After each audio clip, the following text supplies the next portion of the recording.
10월 10일 금요일 또 주님 앞에 나오신 성도님들을 환영하고 축복합니다.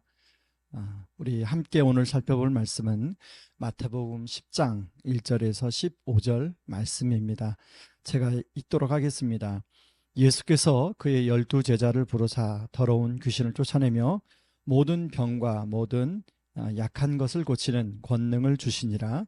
12사도의 이름은 이러하니 베드로라 하는 시몬을 비롯하여 그의 형제 안드레와 세베대의 아들 야고보와 그의 형제 요한, 빌립과 바돌로메, 도마, 세리, 마테, 알페의 아들 야고보와 다데오, 가나안인 시몬 및 가룟유다 곧 예수를 판 자라. 예수께서 이 12를 내보내시며 명하여 이르시되 이방인의 길로도 가지 말고 사마리아인의 고을에도 들어가지 말고 오히려 이스라엘의 집에 잃어버린 양에게로 가라. 가면서 전파하여 말하되 천국이 가까웠다 하고 병든 자를 고치며 죽은 자를 살리며 나병한 자를 깨끗하게 하며 귀신을 쫓아내되 너희가 거저 받았으니 거저 주라. 너희 전대 금이나 은이나 동을 가지지 말고 여행을 위하여 배낭이나 두벌 옷이나 신이나 지팡이를 가지지 말라. 이는 일꾼이 자기의 먹을 것을 받는 것이 마땅함이라. 어떤 성이나 마을에 들어가든지 그 중에 합당한 자를 찾아내어 너희가 떠나기까지 거기서 머물라. 또 그 집에 들어가면서 평안하기를 빌라. 그 집이 이에 합당하면 너의 빈 평안이 거기 임할 것이요 만일 합당하지 아니하면 그 평안이 너희에게 돌아올 것이니라. 누군지 너희를 영접하지도 아니하고 너희 말을 듣지도 아니하거든 그 집이나 성에서 나가 너의 발의 먼지를 떨어버리라. 내가 진실로 너에게 이르노니 심판날에 소돔과 고모라 땅이 그 성보다 견디기 쉬우리라. 아멘. 예수님은 어두운 세상을 비추시기 위해서 이 땅에 빛으로 오셨습니다. 그러나 이 땅에 빛의 역할을 하시는 것이 만만치 않은 일이었습니다. 마태복음 9장 35절에서 38절에 보면 예수님의 그 사역들이 나오는데요. 모든 도시와 마을들을 두루 다니면서 회당에서 말씀을 가르치시고 천국 복음을 전파하시고 많은 병자와 또 약한 자를 치료하고 귀신을 쫓아내는 그런 사역을 감당하셨습니다. 왜냐하면 예수님이 바라보는 사람들은 마치 목자를 잃어버린 양처럼 그렇게 유리하고 방황했기 때문입니다. 예수님 그들을 향하여 한없는 긍휼로 바라보시며 끊임없이 그들을 돕는 그리고 그들에게 복음을 전하는 사역을 감당하셨습니다. 그런데 그 일이 생각보다 너무나 그런 사람들이 많은 것입니다. 그래서 예수님은 이제 혼자 감당하지 않으시고 12명의 제자를 부르십니다. 이것을 마치 추수할 곡식은 많은데 추수할 일꾼이 부족한 것처럼 보였기 때문에 그렇습니다. 예수님은 오늘 본문에 보면 12명의 제자들을 부르시고 그들을 이제 임명하시는 내용이 나오는데요. 12명의 제자 이름은 베드로, 안드레, 야고보, 요한, 빌립, 바돌로메, 도마, 마테, 야고보, 다데오, 시몬, 가룟유다 총 12명이 나오고 있습니다. 예수님은 이들을 더러운 귀신을 쫓아내고 또 모든 약한 것을 고치는 능력도 함께 주셨습니다. 그리고 이들을 세상에 보내어서 천국 복음을 예수님처럼 동일하게 천국 복음을 전하고 그리고 약한 자들을 고치고 치유할 수 있도록 하나님이 하셨습니다. 천국 복음은 다름 아닌 하나님 나라의 복음이죠. 이제 하나님 나라가 임하였으니까 더 이상 자기 중심적인 삶을 살아왔던 걸로부터 돌이켜서 정말 하나님 중심적으로 예수님을 주인으로 모시고 하나님의 나라의 삶을 누릴 것을 말씀하고 있습니다. 예수님은 오늘 여기 본문에 보면 누구에게로 가야 할지를 명확하게 제시하는데요. 이방인의 길로도 가지 말고 또 사마리아인의 길로도 가지 말고 바로 잃어버린 이스라엘의 양들에게로 가라고 말합니다. 이 말씀을 자칫 우리가 오해하게 되면 예수님은 뭔가 차별로 사람을 대하시나? 라고 생각하기 쉬운데 바로 예수님은 먼저 하나님을 알고 있었던 이스라엘 사람들이 제대로 예수님을 믿고 하나님 나라를 누리기를 원하셨습니다. 그리고 그들을 통하여 이제 그 복음이 유대와 사마리아와 땅끝까지 전해지기를 원하셨죠. 이런 것 때문에 예수님은 제자들에게 먼저 이스라엘 사람들에게 가서 그 천국 복음을 전할 것을 말씀하고 있습니다. 여기에 중요한 것이 하나 있는데요, 이것은 오직 하나님만 의지하라는 것입니다. 여러분, 예수님이 제자들을 보내면서 부탁하는 게 있는데요, 전도 여행을 위해서 배낭이나 두벌옷이나 지팡이를 가지지 말 것을 말합니다.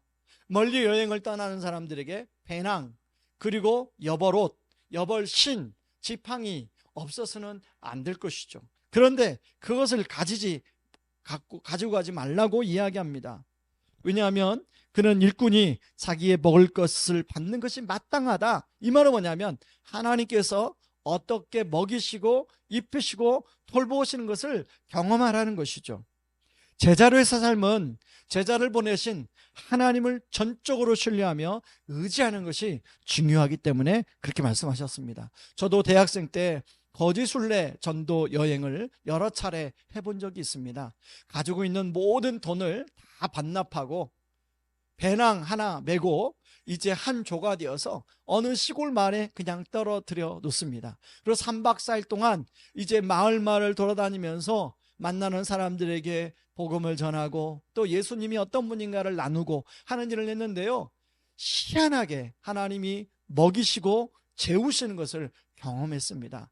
어떨 때는 너무 배가 고파서 정말 하나님께 간절히 기도하고, 어떨 때는 너무 피곤해서 하나님께 간절히 기도하면 하나님이 생각지도 못한 곳으로 인도하셔서 거기서 먹여주시고 재워주시고 쉬게 해주시고 또 우리의 걸음을 또 예비한 영혼을 만나게 하시고 그런 것들을 경험하는 시간을 갖게 됐습니다. 그런 과정을 통해서 정말 하나님이 말씀대로 먹이시고 그렇게 우리를 입혀주시는구나를 경험하는 시간을 갖게 되었습니다. 오늘 본문에도 보면 하나님께서 한 집을 찾아가 거기 거하도록 요청하시는데요, 허락하면 그 집을 위해서 평안의 축복을 구하라고 이야기하고 있습니다. 그러나 영접하지 않으면 과감히 미련을 갖지 말고 떠날 것을 이야기합니다. 이 말은 뭐냐면 하나님께서 다른 곳을 또 예비해 놓으셨다는 것이죠.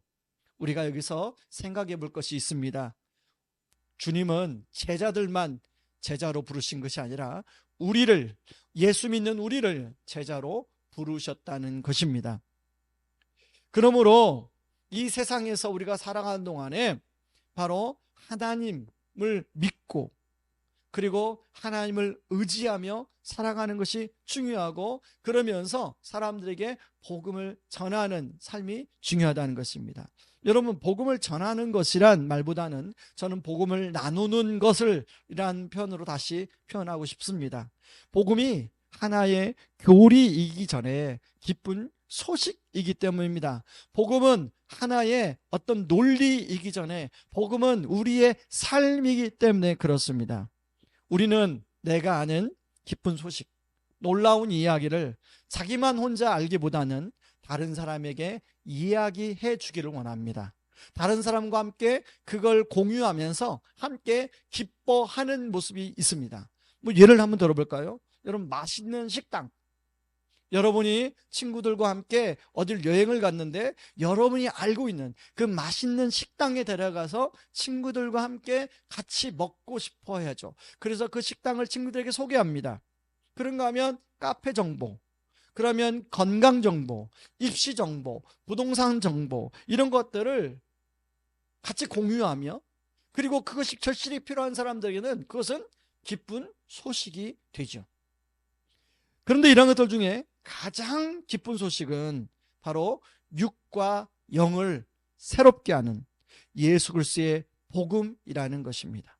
하나님 나라의 복음이라는 것입니다. 다른 것들은 우리의 육의 필요를 채워주지만, 다른 것들은 당장 현실적인 필요를 채워주지만, 바로 예수 그리스도의 복음은 바로 이 땅에서의 필요뿐만 아니라 영원한 하나님 나라에 우리가 그 필요가 채워진다는 거예요. 무엇보다 영적인 필요가 채워진다는 것입니다. 거기에는 풍성한 삶의 길이 있다는 것입니다.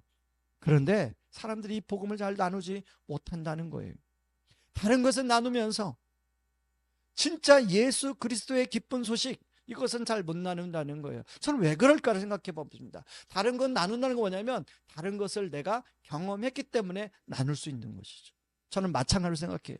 우리가 예수 그리스도를 믿고 있지만 예수 그리스도를 머리로 믿는 것과 그 예수 그리스도의 복음을 내가 삶으로 경험하는 것이 다르죠. 여러분, 우리가 예수 그리스도의 그 복음을 우리의 삶이 깊숙하게 더욱더 풍성하게 경험하게 되면 우리 그것 자체가 진짜 기쁜 소식이 되어서 만나는 사람마다 그것을 나누기를 원하실 것입니다. 이런 면에서 저와 여러분은 복음을 이미 알고 계실 것입니다. 그러나 거기에 멈추지 마시고 더 깊고 풍성하게 이 복음을 누리고 경험해 보시기 바랍니다. 이것을 위해서 새롭게 개설되어지는 또 제자훈련, 사역훈련, 또 여러 가지 양육훈련, 그리고 또 풍삼초, 풍삼첫, 풍삼기에 여러분들이 하면서 참여하셔서 정말로 그 주님을, 나를 구원하시고 지금도 구원하실, 앞으로 구원하실 그 주님을 더욱더 깊이 선택하며 알아가기를 원하고 경험하기를 원합니다. 바로 이것을 위해서 왕이신 예수님은 하나님 나라의 풍성한 삶을 포기하시고 이 땅에 오셔서 우리와 동일한 사람이 되셨습니다. 그리고 그분은 십자가에 죽기까지 자신이 낮아지셨습니다. 그리고 그분은 부활하셨습니다. 이제 우리가 주님의 제자가 되어서 이 천국 복음을 누리고 나누고 전수하는 삶을 살아가는 것이죠. 여러분 주변에 이 복음을 나눠줄 영혼을 볼 수 있는 영적인 눈을 뜨게 해달라고, 하나님, 내가 하나님의 마음으로 깨어진 사람들의 영혼을 바라볼 수 있는 영적인 관점을 갖게 해달라고 기도하시기 바랍니다. 그리고 그분에게 찾아가서 여러분이 경험한 예수를 함께 나누시기 바랍니다. 그래서 오늘 주님 말씀하신 추수할 일꾼으로 살아가는 저와 여러분이 되기를 주님의 이름으로 축원합니다. 이 시간에 오늘 말씀을 붙들고 같이 우리 기도하기를 원합니다. 같이 기도합니다. 고마우신 하나님 아버지, 고맙고 감사합니다. 하나님, 오늘 말씀을 통해서 하나님 제자들만 주님의 제자로 부르신 것이 아니라 우리 모두를 주님의 제자로 부르셨다는 말씀을 다시 한번 상기합니다. 하나님 아버지, 우리가 다른 것들에 대해서는, 다른 기쁜 소식들에 대해서는 내가 이웃들과 친구들과 공유하며 기뻐하는데 실질적으로 가장 중요한 기쁜 소식인 예수 그리스도의 복음에 대해서는 나누지 못하고 함께 기뻐하지 못하고 하는 것 이유는 무엇입니까? 아버지 하나님, 우리가 예수님을 믿는데 아버지 그 예수 그리스도의 복음의 풍성함과 그 깊이를 하나님 우리가 누리지 못해서 그런 건 아닐까요?